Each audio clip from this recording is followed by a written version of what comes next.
મિત્રો, ગરુડ પુરાણ અને આપણા હિન્દુ ધાર્મિક ગ્રંથોમાં 4 યુગોનું વર્ણન મળે છે: સતયુગ, ત્રેતાયુગ, દ્વાપરયુગ અને કળિયુગ. શાસ્ત્રોમાં કળિયુગના વિષયમાં જણાવવામાં આવ્યું છે કે આ યુગને અંધકાર યુગના નામથી પણ ઓળખવામાં આવશે અને આ અંધકાર યુગમાં માણસ, પ્રકૃતિ અને વાયુમાં એવા ભયંકર બદલાવ થશે જે આ ચારો યુગોમાં સૌથી વધારે ખતરનાક અને ભયંકર હશે. આ યુગના અંતમાં મહાપ્રલયનું વર્ણન મળે છે, જેના અનુસાર વિશાળ સમુદ્રની લહેરો આખી ધરતીને પોતાની ચપેટમાં લઈ લેશે. ચારે બાજુ જ્વાળામુખી ફાટવા લાગશે અને ધરતી કાંપી ઉઠશે. તમામ ઝાડવા અને મોટી બિલ્ડિંગો તૂટીને નીચે ધારાશાયી થઈ જશે. આ ભયંકર દ્રશ્યને જોઈને મિત્રો, ધરતીના હરેક પ્રાણીની રૂહ કાંપી ઉઠશે. પુરાણોના અનુસાર ત્રેતાયુગ ખતમ થયા પછી જ્યારે કળિયુગની શરૂઆત થઈ અને જ્યારે મનુષ્ય અને પ્રકૃતિમાં બદલાવ આવવા લાગ્યા, ત્યારે એ ભવિષ્યવાણી કરવામાં આવી હતી કે કળિયુગનો છેલ્લો દિવસ, મતલબ કે કળિયુગનો અંતિમ દિવસ કેવો હશે. તો આજના આ વિડીયોમાં મિત્રો, અમે તમને કળિયુગના એ છેલ્લા દિવસ વિશે એકદમ વિસ્તારથી જણાવવા જઈ રહ્યા છીએ. મિત્રો, વિડીયો ખૂબ જ ખાસ થવાનો છે, માટે આ વિડીયોને છેલ્લે સુધી જોવા તેમજ લાઇક અને શેર કરવા ખાસ વિનંતી. અને જો તમે આ ચેનલ ઉપર પહેલી વાર આવ્યા છો તો હમણાં જ ચેનલને સબસ્ક્રાઇબ કરી લેજો. તો ચાલો આજનો આ મહત્વપૂર્ણ વિડીયો શરૂ કરીએ. ચાલો મિત્રો, સૌથી પહેલાં તમને કળિયુગનો એ સૌથી છેલ્લો દિવસ, જે દિવસે પૃથ્વી ઉપર પ્રલય આવશે, એ દિવસ વિશે જણાવીએ અને એના પછી આપણે કળિયુગના છેલ્લા દિવસ દરમિયાન શું જોવા મળશે તે વિષયમાં વાત કરીશું.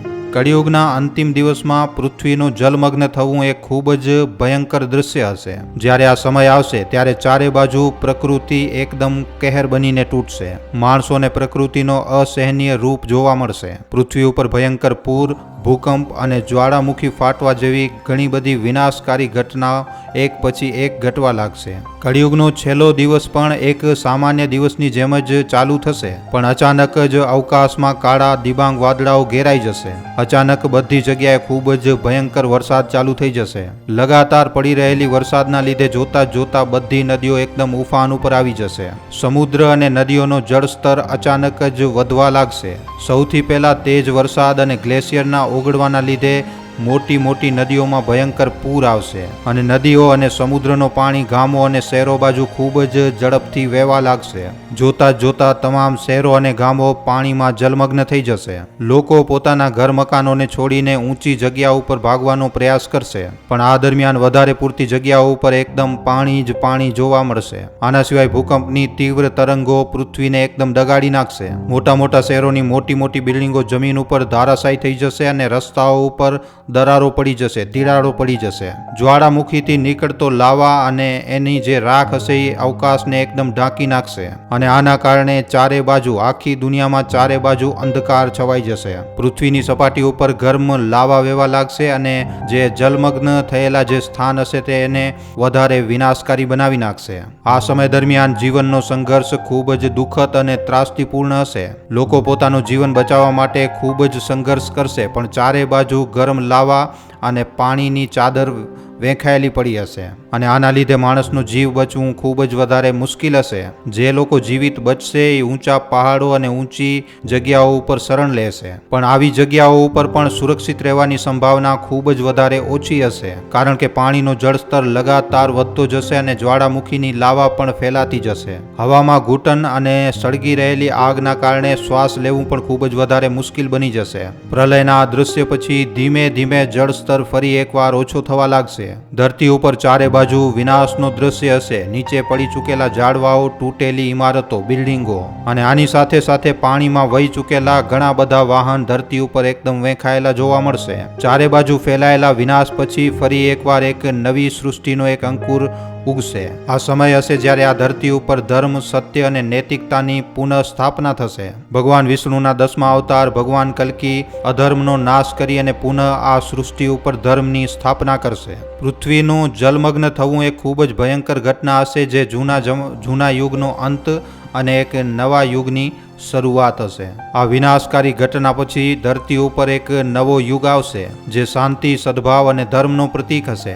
જે લોકો જીવિત બચ્યા હશે એ એક નવી ઉમ્મીદની સાથે એકત્રિત થશે.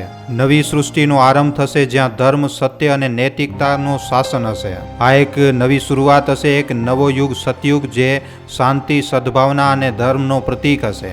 ભાગવત પુરાણમાં કળિયુગના અંતની અવધિનું વર્ણન કંઈક આવી રીતે કરવામાં આવ્યું છે. કળિયુગના અંતમાં જ્યારે ત્રણેય ઉચ્ચ જાતિઓના નિવાસ ઉપર પણ ભગવાનના વિષયમાં કોઈ ચર્ચા નહીં થાય અને જ્યારે શાસનની શક્તિ સમાજના સૌથી નીચલા લોકો કરવા લાગશે, જેમ કે અપરાધી, ધોકેબાજ, હત્યારા અથવા તો એનાથી પણ ખરાબ લોકો દ્વારા જીતાડવામાં આવેલા મંત્રીઓના હાથોમાં હશે, ત્યારે દુનિયામાં પાપ એકદમ પોતાની ચરમસીમા ઉપર પહોંચી જશે અને ત્યારે ભગવાન કલ્કી બધાને દંડ આપવા માટે આ દુનિયામાં પ્રકટ થશે. મિત્રો, કળિયુગના આટલા ઓછા વર્ષો વીત્યા છે, આમ છતાં પણ આજની તારીખમાં એમ લાગે છે કે પાપ જે છે એ એકદમ પોતાની ચરમસીમા ઉપર આવી ચૂક્યો છે. પણ જ્યારે ભયંકર એકદમ ઘોર કળિયુગ આવશે ત્યારે સ્થિતિ આનાથી પણ ખૂબ જ વધારે ખરાબ હશે. તે સમયે મિત્રો ધરતી ઉપર અમ્લ વર્ષા મતલબ કે એસિડની વરસાદ થશે અને આના કારણે ફસલો, ઝાડવા અને જીવજંતુ બધી જ વસ્તુઓ ખતમ થઈ જશે. વિષ્ણુ પુરાણમાં જણાવવામાં આવ્યું છે કે કળિયુગનો અંત જ્યારે નજીક આવશે ત્યારે મનુષ્યની ઉંમર 100 વર્ષથી ઘટી અને 20 વર્ષ સુધીની રહી જશે. મતલબ કે 20 વર્ષનો થતાં જ માણસ જે છે એ મૃત્યુને પ્રાપ્ત થઈ જશે. આમ તો જો આપણે જોવા જઈએ તો આજની તારીખમાં પણ માણસની જે એક એવરેજ ઉંમર છે એ 70-80 વર્ષ સુધીની જ રહી છે. ઘણા જ ઓછા માણસો હશે આ દુનિયામાં જે 100 વર્ષનો આંકડો જે છે ટચ કરતા હશે. ઘોર કળિયુગમાં માણસની ઉંમર જ્યારે 12 વર્ષની થશે ત્યારે જ એના વાળ સફેદ થવા લાગશે, શરીર એકદમ કમજોર પડી જશે અને રોગોમાં પણ વૃદ્ધિ થશે. પ્રકૃતિ એટલી વધારે ગરમ રહેશે કે સંતાનની પ્રાપ્તિમાં પણ સમસ્યા આવવા લાગશે. પ્રકૃતિમાં થવાવાળા બદલાવોના કારણે સંતાન જે હશે એ વિકલાંગ જન્મ લેશે અને મનુષ્યની અંદર જીવિત રહેવાની ઈચ્છાનો જ નાશ થતો નજર આવશે. ભાગવત પુરાણના અનુસાર આ સમય દરમિયાન શાસ્ત્રો અને વેદોનો પાલન કોઈ પણ નહીં કરે. લોકોની અંદર દયા અને કરુણા જેવી કોઈ પણ પ્રકારની કોઈ ભાવના નહીં વધે અને આના ચાલતા પૂજા પાઠ, વ્રત, ઉપવાસ જેવી ધાર્મિક પ્રથાઓને કોઈ પણ વ્યક્તિ નહીં માને. ભવિષ્ય પુરાણના અનુસાર ઘોર કળિયુગમાં વિવાહને એક સમજોતાની રીતે જોવામાં આવશે. આ સમય દરમિયાન પુરુષ પુરુષની સાથે જ લગ્ન કરવા લાગશે. આમ તો જોવા જઈએ તો આજની તારીખમાં પણ આવી ઘટનાઓ તો બને જ છે. કેટલા એવા કેસ સામે આવી રહ્યા છે જ્યાં પુરુષ પુરુષ સાથે અને મહિલા મહિલા સાથે લગ્ન કરી રહી છે. પણ જ્યારે ઘોર કળિયુગ આવી જશે ત્યારે ભાઈ બહેનના પણ લગ્ન થવા લાગશે. જ્યારે કળિયુગના 5000 વર્ષ પૂરા થઈ જશે ત્યારે ગંગા નદી સૂકી જશે અને પાછી ફરી એકવાર વૈકુંઠ ધામ ચાલી જશે. કળિયુગના 10,000 વર્ષ પૂરા થયા પછી બધા જ દેવી દેવતા પૃથ્વીને છોડીને પોતાના ધામ ચાલ્યા જશે અને આના ચાલતા પછી લોકો પૂજા પાઠ, વ્રત, ઉપવાસ જેવા બધા જ ધાર્મિક કામો કરવાનો એકદમ બંધ કરી નાખશે. જમીનમાંથી અનાજ ઉત્પન્ન થવાનું બંધ થઈ જશે અને આવા સમય દરમિયાન ખાવા પીવા માટે લોકો પોતપોતાની અંદર જ અંદર લડવા લાગશે. કળિયુગના અંતિમ સમય દરમિયાન લગાતાર ખૂબ જ ભયંકર વરસાદ પડશે અને આના ચાલતા ચારે બાજુ પાણી જ પાણી જોવા મળશે. બ્રહ્મવૈવર્ત પુરાણમાં કળિયુગના અંતનું વર્ણન કરતા લખવામાં આવ્યું છે કે જ્યારે કળિયુગનો અંત આવશે ત્યારે એક ખૂબ જ ભયંકર પ્રલય આવશે અને આ ભયંકર મહાપ્રલયમાં ધરતીના હરેક પશુ પક્ષીનો નાશ થઈ જશે અને એ જ દિવસ હશે કળિયુગનો છેલ્લો દિવસ. અને શાસ્ત્રોના અનુસાર કળિયુગના મહા અંત પછી 1,70,000 વર્ષનો સંધિકાળ ચાલુ થશે. એના પછી સંધિકાળના અંતિમ ચરણમાં એક સાથે 12 સૂર્ય ઉદય થશે અને આ 12 સૂરજની ગરમીથી, આ સૂરજના તેજથી પૃથ્વી પૂરી રીતે સૂકી જશે અને એના પછી પુનઃ આ ધરતી ઉપર ધર્મની સ્થાપના થશે અને આગળના ચરણમાં ફરી એકવાર સતયુગની શરૂઆત થશે.